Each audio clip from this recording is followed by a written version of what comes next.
Quinlivan. Thank you very much, Minister, just briefly before I start, we do really live in strange times. It's February since I was elected, so it's the first opportunity I've had to speak in the new Dail. So I want to thank those people who trusted me with their vote in the election, people in Limerick City and people in the parts of Tipperary I represent. So I want to thank them very, very much, and I will do my best to represent them. Really strange and difficult times, and I want to thank all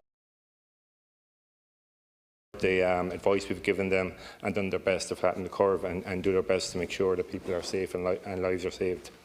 I'm constantly, as you will be well aware, fighting for better conditions and working facilities for the staff in University Hospital Limerick in particular, and I know the incredible work they do there, whether they're doctors, nurses, porters, support staff, is vital during these hard times. So I want to really particularly thank all those people. In addition, I also want to thank those who work in our supply companies, food shops, transport, delivery, pharmacies and others keeping the show on the road. Thank you very much to them as well. Their work often goes unnoticed and undervalued, but it's essential work and should be treated by the government going forward. As party spokesperson and Workers' Rights Minister, I want to raise 3 key issues with you, and as time is very limited, I'll keep it short so you'll have time to answer. My first question, Minister, is can you outline what plans you are preparing to ensure workers will be safe when they return or when they are returning to work? For instance, will businesses be legally obliged to provide, for instance, hand sanitisers, Perspex glass and other protective equipment? What legal protections will workers have if employers do not provide these? My second question, Minister, is about protections for those who are working from home.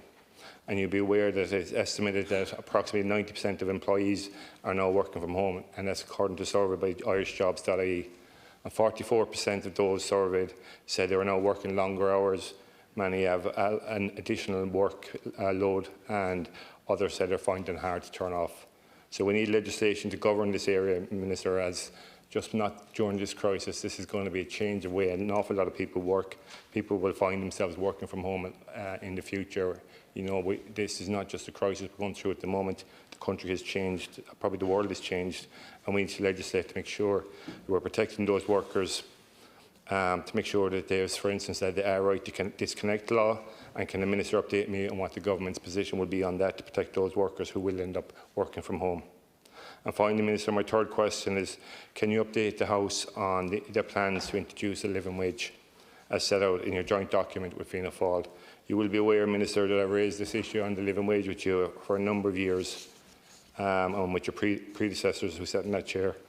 The 32nd Dail, as you will be well aware, passed a motion supporting the living wage in October, and I'm delighted to see you've seen the light and followed Sinn Féin's lead on this. So we have published our own plan on how we would do it, while protecting financially vulnerable businesses. So can the Minister put some meat on the bones of their plan to introduce a living wage, which we've read about a lot in the media, or is it just an aspiration on paper that the government have no intention of reaching?